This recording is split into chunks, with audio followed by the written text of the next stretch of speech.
भाद्र मास की शुक्ल पक्ष की चतुर्थी से गणेश चतुर्थी का त्योहार प्रारंभ होता है और 10 दिन तक चलता है।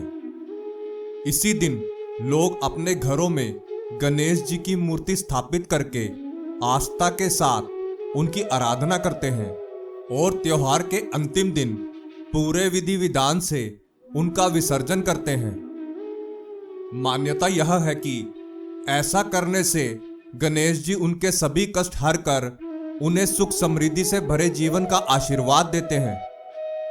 क्या आप जानते हैं कि इस दिन किए जाने वाले व्रत का महत्व इतना क्यों है और इस दिन चंद्रमा के दर्शन करने से आपको जीवन में कोई ना कोई कलंक क्यों लगता है?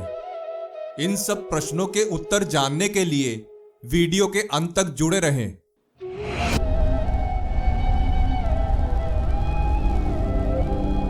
प्रणाम मित्रों, ज्ञान और वैराग्य चैनल में आपका बहुत स्वागत है। भगवान शंकर कहते हैं, भाद्र शुक्ल चतुर्थी को जो भी मनुष्य व्रत करता है और इस कथा को ध्यानपूर्वक सुनता है, गणेश जी सदैव उसको शुभ फल प्रदान करते हैं। वह जल्द ही अपने सभी कष्टों से मुक्त पा लेता है और उसके सारे बिगड़े हुए कार्य बनने लगते हैं। आइए अब जानते हैं उस कथा के बारे में। सनत कुमार जी ने भगवान शिव से प्रश्न किया कि हे महादेव, मृत्युलोक में इस व्रत की शुरुआत कैसे हुई और पूर्व काल में इस व्रत को सबसे पहले किसने किया था?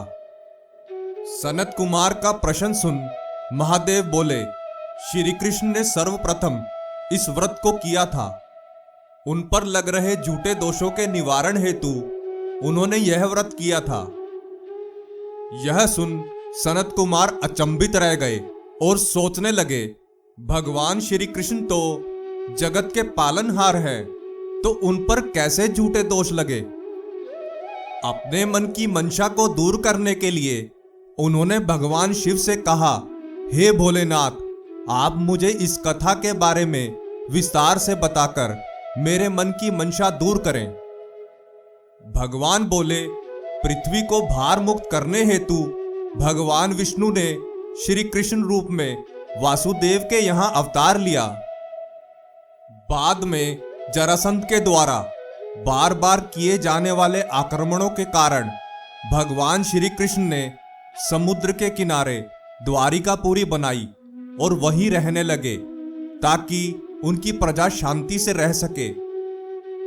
उसी पुरी में उग्र नामक यादव थे, जिनके 2 पुत्र हुए, जिनके नाम थे सत्राजित और प्रसेनजित।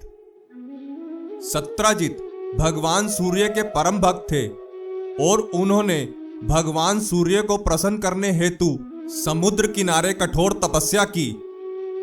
उस तपस्या से प्रसन्न होकर भगवान सूर्य ने उन्हें दर्शन दिए और अपने गले से मणि उतारकर सत्राजित को दे दी। उस मणि की चमक सूर्य देव की चमक के समान थी। सूर्य भगवान ने सत्राजित को कहा, यह मणि देवों को भी प्राप्त नहीं है, तुम इसे अपने गले में धारण कर लो, लेकिन स्मरण रहे कि इसे धारण करने के समय पवित्र रहना आवश्यक है। यदि ऐसा ना हुआ तो यह उसकी मृत्यु का कारण बन सकती है। और यह मणि प्रतिदिन 24 मन सोना प्रदान करती है। यह कहकर सूर्यदेव अंतर्ध्यान हो गए। उसके पश्चात सत्राजित ने वो मणि पहनकर द्वारिका नगरी में प्रवेश किया। उस मणि की चमक देखकर सब लोग हैरान हो गए।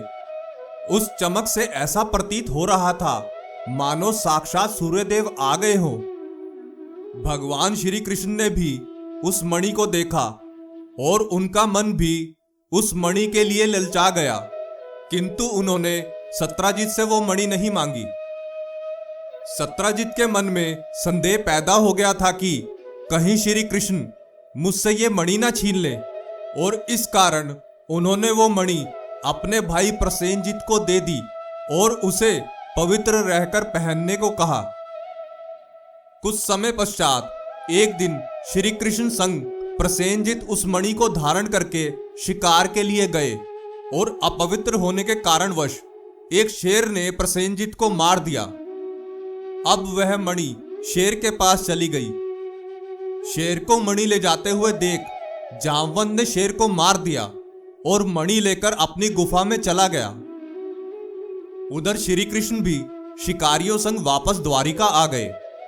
शिकारियों के बीच प्रसेनजीत को ना पाकर प्रजा श्री कृष्ण के बारे में तरह तरह की बातें करने लगी।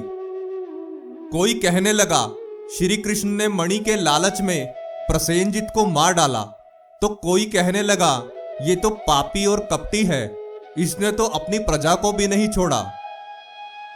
अपने ऊपर झूठे दोष लगते देख श्री कृष्ण बहुत दुखी हो गए और कुछ लोगों के साथ प्रसेनजीत की खोज करने जंगल की ओर चले गए। वन में उन्होंने देखा कि प्रसेनजीत शेर के द्वारा मारा गया है और कुछ ही दूरी पर उन्हें शेर भी मरा हुआ मिला। शेर के मृत शरीर के पास पड़ी खून की बूंदों के सहारे श्री कृष्ण जामवंत की गुफा तक पहुंच गए। गुफा में प्रवेश करने के पश्चात उन्होंने देखा कि एक छोटा सा बालक उस मणि के साथ खेल रहा है और साथ ही एक सुंदर कन्या बैठी है। उस सुंदर कन्या की दृष्टि जब श्री कृष्ण पर पड़ी तब वह भगवान पर मोहित हो गई। उधर जामवंत ने भी श्री कृष्ण को अपनी गुफा में देखा और क्रोधित होकर युद्ध के लिए ललकारा।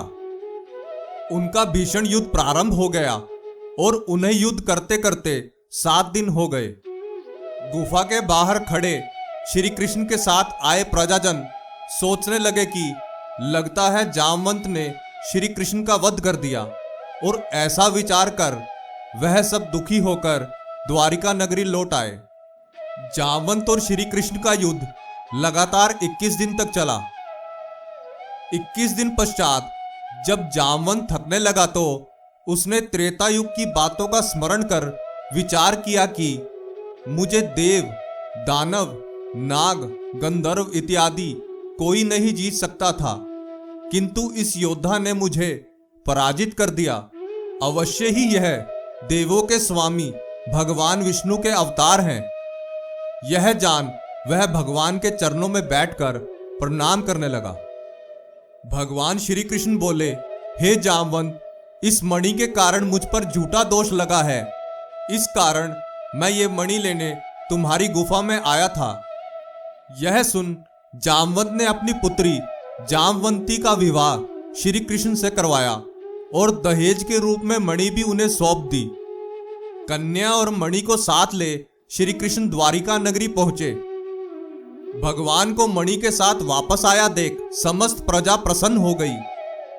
श्री कृष्ण ने सत्राजित को सारा वृतांत सुना, उन्हें मणि सौंप दी, जिससे श्री कृष्ण उस झूठे दोष से मुक्त हो गए।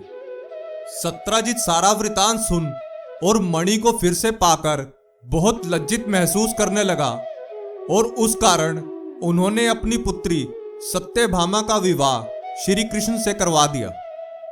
उसके पश्चात शतधन्वा, अक्रूर आदि यादव सत्राजित से मणि लेने हेतु शत्रुता करने लगे। एक दिन श्री कृष्ण द्वारिका नगरी से बाहर गए थे और उसी अवसर का लाभ उठाकर शतधन्वा ने सत्राजित को मारकर मणि ले ली। श्री कृष्ण को सत्यभामा ने सारी बात बताई और उधर प्रजा फिर से श्री कृष्ण पर मणि को लेकर संदेह करने लगी। श्री कृष्ण को यह बात पता चल गई है, यह जानकर शतधन्वा ने वो मणि अक्रूर को देकर घोड़े पर बैठकर भाग गया। उधर श्री कृष्ण और बलराम भी उसका पीछा करने लगे। बहुत दूर जाने के बाद श्री कृष्ण ने उसका वध कर दिया और उसके पास मणि ना पाकर अपने भाई बलराम से बोले, हे भ्राता, इसके पास तो कोई मणि नहीं है। यह सुन बलराम बहुत क्रोधित हो गए और बोले, हे कृष्ण, तुम कपटी और लोभी हो, तुमने मणि के लोभवश अपने सगे संबंधियों का भी वध कर दिया। श्री कृष्ण ने बलराम को बहुत समझाने की कोशिश की, किंतु बलराम ने उनकी बात नहीं मानी और क्रोध में विदर्भ देश की ओर चले गए। उधर श्री कृष्ण भी द्वारिका नगरी वापस आ गए। श्री कृष्ण को अकेला आया देख प्रजा फिर बात करने लगी कि एक मणि के लोभ में अपने भाई को घर से बाहर निकालना और अपने सगे संबंधियों का वध करना कहाँ उचित है? यह तो बहुत कपटी और लोभी है। अपने ऊपर बार बार झूठे दोष लगते देख श्री कृष्ण बहुत उदास हो गए। भगवान को दुखी देख वहां नारद मुनि प्रकट हुए और बोले, हे प्रभु, आप इतने दुखी क्यों हैं? हे देवर्षि, मुझ पर बार बार झूठे दोष लग रहे हैं और उसी कारण मैं बहुत दुखी हूं। हे प्रभु, आपने भाद्र मास की शुक्ल पक्ष की चतुर्थी को चंद्रमा के दर्शन कर लिए, इसी कारण आप पर बार बार कलंक लग रहे हैं। भगवान श्री कृष्ण बोले, हे देवर्षि, चौथ के चांद को देखने से कैसा दोष लगता है? आप मुझे विस्तार से बताएं। नारद जी बोले, गणेश जी ने अपने रूप पे घमंड करने वाले चांद को स्वयं ये श्राप दिया था। भगवान बोले कि गणेश जी ने चंद्रमा को श्राप क्यों दिया था, कृपया मुझे बताएं। नारद जी बोले, हे भगवान, ब्रह्मा जी ने गणेश जी की आराधना कर उन्हें प्रसन्न किया और प्रसन्न होकर उन्होंने ब्रह्मा जी को वरदान मांगने को कहा। ब्रह्मा जी बोले, हे एकदंत, मुझे तो बस यही वरदान चाहिए कि सृष्टि की रचना करने में मुझे कोई बाधा ना आए। गणेश जी ने उन्हें यह वरदान दे दिया। वरदान पाकर ब्रह्मा जी अपने लोक को चले गए और गणेश जी आकाश मार्ग होते हुए चंद्रलोक चले गए। चंद्रमा ने गणेश जी के लंबी सूंड, बड़े कान, लंबे दांत, मोटा पेट और चूहे की सवारी वाले रूप को देखा और अपनी सुंदरता के घमंड में हंसने लगा। यह देख गणेश जी को बहुत क्रोध आया और उन्होंने चंद्रमा को श्राप दिया कि आज के दिन कोई भी तुम्हारा पापी चेहरा नहीं देखेगा, और अगर इस दिन किसी ने भी तुम्हारा चेहरा देखा तो उसे कलंक अवश्य लगेगा। इस श्राप को मिलने के पश्चात चंद्रमा का मुख मैला हो गया और वो जल में समा गए। तब सभी देवता और ऋषिगण इस श्राप के निवारण हेतु ब्रह्मा जी के पास गए। ब्रह्मा जी ने बताया, कृष्ण चतुर्थी को गणेश जी की आराधना और व्रत करने से गणेश जी प्रसन्न हो सकते हैं। ब्रह्मा जी के वचन अनुसार चंद्रमा ने गणेश जी की पूजा अर्चना और व्रत किया, जिससे गणेश जी ने प्रसन्न होकर उन्हें दर्शन दिए। चंद्रमा गणेश जी से क्षमा मांगने लगे और गणेश जी ने चंद्रमा से प्रसन्न होकर वरदान मांगने को कहा। चंद्रमा बोले, लोग मेरे पहले की तरह दर्शन कर सके, बस यही वरदान दे दीजिए। गणेश जी बोले, इस वरदान को छोड़कर कुछ भी मांगो। यह सुन सभी देवतागण गणेश जी से चंद्रमा को पाप मुक्त करने के लिए निवेदन करने लगे। तब गणेश जी बोले, भादों की चतुर्थी को चंद्र दर्शन करने पर झूठा कलंक 1 वर्ष के अंदर तो अवश्य लगेगा, किंतु हर माह शुक्ल द्वितीय को जो तुम्हारे दर्शन करेगा उस पे दोष नहीं लगेगा। चंद्रमा ने गणेश जी से फिर प्रश्न किया, यदि किसी के द्वारा इस दिन गलती से मेरे दर्शन हो जाए तो उसे क्या करना चाहिए? गणेश जी ने कहा, कृष्ण पक्ष की हर चतुर्थी को जो मेरी धातु की या मिट्टी की मूर्ति स्थापित कर मेरी आराधना करेगा तथा मुझे लड्डू का भोग लगाएगा और इस दिन व्रत करेगा, उसे मैं विजय, कार्य में सफलता और पुत्र प्राप्ति इत्यादि के वरदान देता रहूंगा। यह कहकर गणेश जी अंतर्ध्यान हो गए। नारद जी बोले, हे माधव, अब आप भी विधि पूर्वक गणेश जी की पूजा और व्रत कीजिए, तभी आप इस कलंक से मुक्त हो पाएंगे। नारद जी की वाणी सुन श्री कृष्ण ने गणेश जी का पूजन और व्रत कर इस कलंक से मुक्ति प्राप्त की। नारद जी कहते हैं, जो मनुष्य इस संपूर्ण कथा को सुनता है उसे भाद्र शुक्ल चतुर्थी में चंद्रमा देखने पर दोष नहीं लगता। इस दिन गणेश जी की पूजा अर्चना और व्रत करने से समस्त मनोकामना पूर्ण होती है। आशा करते हैं कि हमारी प्रस्तुति आपको काफी पसंद आई होगी। आपसे अनुरोध है कि इस वीडियो को ज़्यादा से ज़्यादा लोगों तक पहुंचाने के लिए लाइक, शेयर और सब्सक्राइब करें। धन्यवाद।